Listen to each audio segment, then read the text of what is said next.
Hello friends, आज हम बात करेंगे कुछ लोगों में जो बहुत इंटेंस एक्सरसाइज करते भी हैं उसके बावजूद भी वजन कम क्यों नहीं होता। अक्सर आपने देखा होगा बहुत लोग बहुत इंटेंसिव एक्सरसाइज करते हैं, 3-3 घंटे भी एक्सरसाइज करते हैं, लेकिन वेट लॉस नहीं होता हो। तो कौन कौन से ऐसे फैक्टर्स हैं जो इस बात को इन्फ्लुएंस करते हैं कि डिस्पाइट द फैक्ट कि कोई व्यक्ति बहुत एक्सरसाइज कर भी रहा है फिर भी उसका उतना ज़्यादा वेट लॉस नहीं होता जितना वो एक्सपेक्ट करता है, और क्यों थोड़े टाइम के बाद व्यक्ति थक हार जाता है, वजन कम नहीं होता और वो हथियार डाल देता है। तो क्या क्या चीज़ों पर और ध्यान देने की ज़रूरत है, इस पर भी बात करेंगे। क्योंकि अक्सर होता है कि जब हम एक्सरसाइज पर फोकस करते हैं हमको लगता है कि सिर्फ जिम करेंगे, और जैसा कि इंस्टाग्राम पे रील्स पे और यूट्यूब पे रील्स पे आता है कि ये व्यक्ति था जिसका वजन 200 किलो था और उसने एक्सरसाइज कर करके बिल्कुल 6 पैक एब्स बना लिया और लीन एंड थिन बॉडी कर लिया और वो मॉडल की जैसी बॉडी कर लिया। एक्चुअल रियलिटी में ये कभी नहीं होता। एक्चुअल रियलिटी में शायद ही कभी ऐसा देखने को मिलता है। उसका रीज़न ये है कि इसमें बहुत सारे फैक्टर्स हैं जो इसको इन्फ्लुएंस करते हैं। वो सारे फैक्टर्स को डिस्कस करने का प्रयास करेंगे कि रियल लाइफ और रियल लाइफ में क्यों फ़र्क आता है और रियल लाइफ एक्चुअल में क्यों रियल लाइफ में नहीं आ पाती है, इसको हम डिस्कस करेंगे। टॉपिक पर जाने से पहले जो लोग हमारे चैनल पर नए हैं रिक्वेस्ट करूँगा चैनल को सब्सक्राइब करें, वीडियोज़ को लाइक करें, शेयर करें, फॉलो करें, कमेंट करें, पूरा देखें। टॉपिक इंपॉर्टेंट है, इसे एंड तक देखिएगा, एक्सक्लूसिव है, कहीं और नहीं मिलेगा। चलिए शुरू करते हैं। सबसे पहले ये है कि जो आप बहुत ज़्यादा ओवर एक्सरसाइज करते हैं तो कई बार क्या होता है कि आप उसके बाद कंपनसेटरी ओवर ईटिंग कर लेते हैं। आपको ऐसा लगता है कि आपने इतनी एक्सरसाइज कर ली, अब आपको फ्री लाइसेंस मिल गया, आप कुछ भी खा सकते हैं। इसके अलावा ये आपके हंगर हार्मोन्स को भी एक्टिवेट करता है। जब आप बहुत ज़्यादा एक्सरसाइज करते हैं तो आपकी भूख बढ़ाने वाले हार्मोन जैसे ग्रेलिन हार्मोन एक्टिवेट हो जाता है, जिसकी वजह से आप मजबूर हो जाते हैं ज़्यादा खाने को। लोग सबकॉन्शियसली अपने आप को रिवॉर्ड भी करते हैं कि मैंने इतना ज़्यादा आज एक्सरसाइज की, मैंने तो 6 घंटे एक्सरसाइज की, अब तो खाना खाना बनता है, नहीं खाना खाऊंगा तो वजन कम हो जाएगा मेरा, नहीं खाना खाए तो मेरा हेल्थ बिगड़ जाएगी तो मैं खाऊंगा। तो इसके चक्कर में जितनी कैलोरी उन्हें बर्न करी होती है उससे ज़्यादा वो कैलोरी खा लेते हैं। एक बात समझने की ज़रूरत है कि बहुत इंटेंस एक्टिविटी या एक्सरसाइज करने के बावजूद भी ज़्यादातर लोग 500 से 600 कैलोरी से ज़्यादा बर्न नहीं कर पाते। 1 से 2 घंटे भी एक्सरसाइज करोगे तो आप 500 से 700 कैलोरी बर्न करोगे, और सिंगल फास्ट फूड का मील जो आप खा लेते हो उसमें 1000 से ज़्यादा कैलोरी हो जाती है। यानी कि आपका 2.5-3 घंटे का वर्कआउट सिर्फ एक फास्ट फूड मील में ख़त्म हो जाता है। तो ऐसे लोग अगर अपनी कैलोरीज को ट्रैक नहीं करें और अगर प्रोटीन और फाइबर पर फोकस नहीं करें और अपने खाने पर फोकस नहीं करें तो सिर्फ एक्सरसाइज करने से कुछ नहीं होगा। और इसमें प्रॉब्लम एक और चीज़ ये होती है कि जब आप जिम करते हैं तो जिम के ट्रेनर्स का अक्सर फोकस रहता है बॉडी बिल्डिंग पर। उनको बॉडी बिल्डिंग के मामले में आपका रिटर्न दिखाना होता है, तो वो लोग कई बार क्या है आपको ज़्यादा इंकरेज करते हैं कि आप और खाओ। वो ऐसा बोलते हैं कि खूब खाओ और खूब एक्सरसाइज करो। कुछ लोगों के लिए वो वर्क करता है, पर ऑब्वियसली ज़्यादातर लोगों के लिए वो वर्क नहीं करता, क्योंकि ज़्यादातर लोग उतनी ज़्यादा अग्रेसिव एक्सरसाइज कर नहीं पाते। फिल्म स्टार्स के लिए कई बार या एथलीट्स के लिए कई बार ऐसा होता है कि वो 6-6 हज़ार कैलोरी भी खा लेते हैं और फिर भी वो अपना 6 पैक ऐप बना लेते हैं, पर वो एक्चुअल रियलिटी में इसलिए नहीं होता कि उतनी कैलोरी कंज्यूम करने के लिए दिन भर एक्सरसाइज करने की ज़रूरत है, दिन भर ट्रेनर के साथ लगे रहने की ज़रूरत है, जो नॉर्मल आदमी कर नहीं पाता और करता है तो इंजरीज हो जाती है, तो वो आप मैनेज कर नहीं पाते। तो फाइनली वो कैलोरी खाना आपके लिए नुकसानदायक ही हो जाता है और आपका वजन कम होने के बदले उल्टा बढ़ जाता है। बहुत ज़्यादा इंटेंसिव स्ट्रेस करने से बॉडी में स्ट्रेस हार्मोन्स यानी कॉर्टिसोल बनता है। ज़्यादा कॉर्टिसोल बनने से बॉडी में इंसुलिन रेजिस्टेंस प्रोड्यूस होगा जो कि फैट और बढ़ाएगा।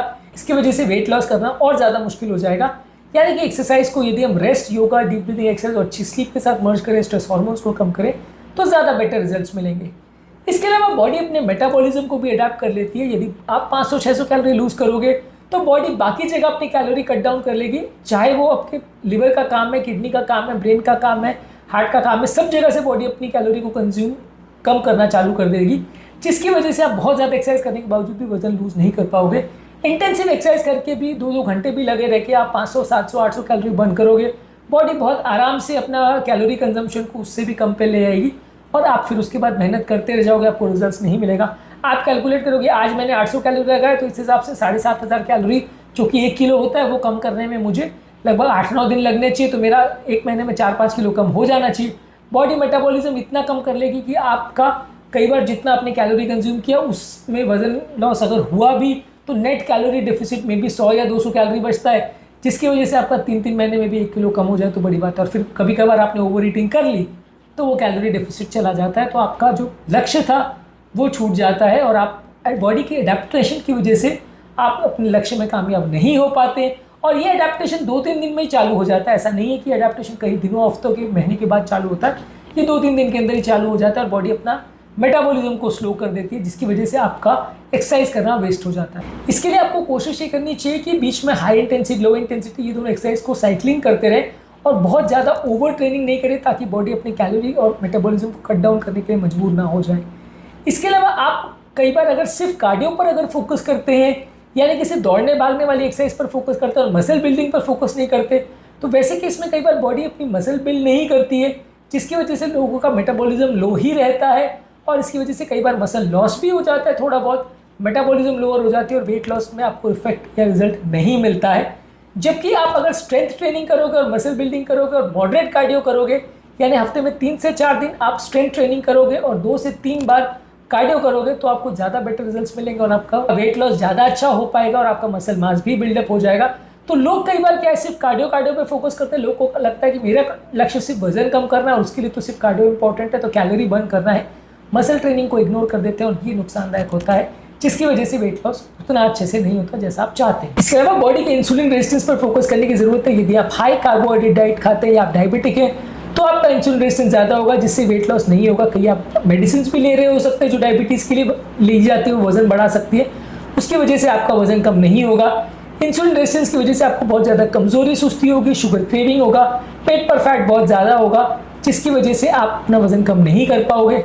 इंटरमिटेंट फास्टिंग करके, टाइम रिस्ट्रिक्टेड ईटिंग करके, लो कार्ब डाइट लेके आप इंसुलिन सेंसिटिविटी को इंप्रूव करेंगे तो आपको बेटर रिजल्ट्स मिलेंगे। इसके अलावा कई लोग की नींद प्रॉपर पूरी नहीं होती। लोग सुबह 5-5 बजे उठ के एक्सरसाइज करते तो नींद प्रॉपर पूरी नहीं होती। जब नींद पूरी नहीं होती तो हंगर हार्मोन बहुत ज़्यादा बढ़ जाते हैं, आप जंक फूड और खाने लग जाते हो। इसकी वजह से कई बार आप लेट नाइट खाना खाते हो, इससे इंसुलिन स्पाइक्स बढ़ जाते हैं। जो लोग शाम को जिम जाते हैं, लेट नाइट 9-10 बजे खाते हैं तो इंसुलिन स्पाइक्स बढ़ जाते हैं, शुगर स्पाइक्स बढ़ जाते हैं, फैट बर्निंग स्लो हो जाता है और आपका ओवरऑल प्रॉपर स्लीप शेड्यूल नहीं हो पाता, जिससे कि वजन बढ़ता है। तो प्रॉपर स्लीप शेड्यूल मेंटेन करना भी ज़रूरी है वजन कम करने के लिए। कई लोग के अनहेल्दी गट बैक्टीरिया होते हैं, यानी पेट में बैक्टीरिया खराब होते हैं, डिसबायोसिस होता है, जिसकी वजह से भी वेट बढ़ता है, जिसकी वजह से भी बॉडी में इन्फ्लेमेशन होता है। कई बार लोग जो है अपना वजन कम करने के लिए आर्टिफिशियल स्वीटनेस पर रिजॉर्ट करते हैं। कई बार लोग प्रोसेस फूड और एंटीबायोटिक्स वगैरह भी ज़्यादा लेते हैं, जिससे कि बॉडी के नेचुरल बैक्टीरिया मर जाते हैं। तो दही, किमची, फाइबर वाले फूड प्रोडक्ट्स और प्रीबायोटिक ज़्यादा खाने से पेट के नेचुरल बैक्टीरिया इंप्रूव होंगे, तो ये वजन कम करने में काफ़ी उपयोगी होते हैं। इसके अलावा अगर आपको कोई हार्मोनल प्रॉब्लम है, जैसे thyroid, polycystic ovarian disease, estrogen और टेस्टोस्टेरोन का प्रॉब्लम है, तो ये सारी चीज़ों की वजह से भी वजन कंट्रोल ना हो, ऐसा हो सकता है। हाइपोथायरॉइडिज्म में मेटाबॉलिज्म स्लो होती है तो वजन कम नहीं होता है। पॉलीसिस्टिक ओवेरियन डिजीज में इंसुलिन रेजिस्टेंस होता है तो फैट स्टोरेज होता है। टेस्टोस्टेरोन लेवल लो होने से मसल मास बिल्ड नहीं होता तो भी वजन कम नहीं होता। कई बार लोग खाने में प्रोटीन इंटेक प्रॉपर नहीं करते, जिससे मेटाबॉलिज्म स्लो रहता है और खाने की क्रेविंग ज़्यादा होती है। खाने में विटामिन डी, मैग्नीशियम और आयरन की कमी होने से भी आपकी एनर्जी लेवल्स कम रहती है और फैट बर्निंग कम रहता है, जिसकी वजह से आपका ओवरऑल वजन कम नहीं होता। तो आपको हाई प्रोटीन डाइट, लीन और फैट फ्री प्रोटीन्स, अंडे, लेग्यूम्स यानी दालें, नट्स और डेयरी प्रोडक्ट ज़्यादा लेने चाहिए। बॉडी के इलेक्ट्रोलाइट्स और बॉडी के इंपॉर्टेंट मैग्नीशियम, कैल्शियम और आयरन को प्रोवाइड करेगा, जिससे आपका मेटाबॉलिज्म बेटर होगा और वजन जल्दी कम होगा। तो मॉरल ऑफ द स्टोरी ये है कि इंस्टाग्राम पे और फेसबुक पे या यूट्यूब पे जो रील्स आती हैं कि आपने खूब एक्सरसाइज करी और वजन कम हो जाता है, वो एक्चुअल रियलिटी में नहीं होता। साथ में पर्दे के पीछे बहुत सारी डाइटिंग इन्वॉल्व होती है, बहुत सारा प्रॉपर डाइट ट्रेनिंग इन्वॉल्व होता है, जो आपको उसमें नहीं दिखाया जाता है। हमेशा ये जानिए कि एक्सरसाइज का रोल वजन कम करने में 20% है, डाइट का रोल 80% है। यदि आप डाइट पर फोकस नहीं करोगे और हिडन बीमारियों पर फोकस नहीं करोगे तो वजन कम नहीं होगा, आप कितना भी लगे रहो। और कई लोग जो सोचते हैं कि मेरा वजन कम नहीं होगा, मेरे को तो आर्थराइटिस की प्रॉब्लम है, मेरा तो एक्सरसाइज कर ही नहीं सकता, तो वजन कैसे कम होगा। तो वैसा भी नहीं है, आप अगर डाइट पर फोकस करो तो धीरे धीरे करके आपके पेन भी चले जाएंगे, वजन में भी फायदा मिलेगा और आपके आर्थराइटिस वगैरह जैसी प्रॉब्लम्स में भी फायदा मिलेगा। ओवरऑल आपको कार्डियो एक्सरसाइज भी करनी है, स्ट्रेंथ ट्रेनिंग भी करनी है, नींद भी प्रॉपर रखनी है, मेंटल स्ट्रेस को भी कम करना है, हार्मोन्स का मेटाबॉलिज्म प्रॉपर रखना है, इंसुलिन रेजिस्टेंस को ओवरकम करना है, ओवर ईटिंग नहीं करनी है और अपने पेट की हेल्थ का भी ध्यान रखना है, प्रॉपर फूड्स का भी ध्यान रखना है। ये सारी चीज़ें करके आप वेट लॉस पे प्रॉपर रिजल्ट्स पा पाओगे। यदि आप ये सब चीज़ों में कोई भी चीज़ में गलतियाँ करते हैं तो आप मेहनत करते रहोगे लेकिन आपको रिजल्ट्स नहीं मिलेगा। तो प्रॉपर सिर्फ फिटनेस ट्रेनर की ज़रूरत नहीं होती, प्रॉपर डाइटिशियन की भी ज़रूरत होती है और प्रॉपर नॉलेज की भी ज़रूरत होती है एक प्रॉपर ट्रेनिंग के लिए और प्रॉपर वे में अपने वजन को कम करने के लिए। आज के टॉपिक में हमने बात करी कि क्यों ऐसा होता है कि बहुत ज़्यादा एक्सरसाइज करने के बावजूद भी लोग अपने वजन को कम नहीं कर पाते, क्या इसके साथ एसोसिएटेड प्रॉब्लम्स है और क्या क्या चीज़ें लोगों को करनी चाहिए बेटर रिजल्ट्स पाने के लिए। उम्मीद करूँगा कि आज के टॉपिक में कुछ नई बातें जानने को मिली होगी। जो लोग हमारे चैनल पर नए हैं मैं रिक्वेस्ट करूँगा कि चैनल को सब्सक्राइब करें, वीडियोज़ को लाइक करें, शेयर करें, फॉलो करें, कमेंट करें, पूरा दें।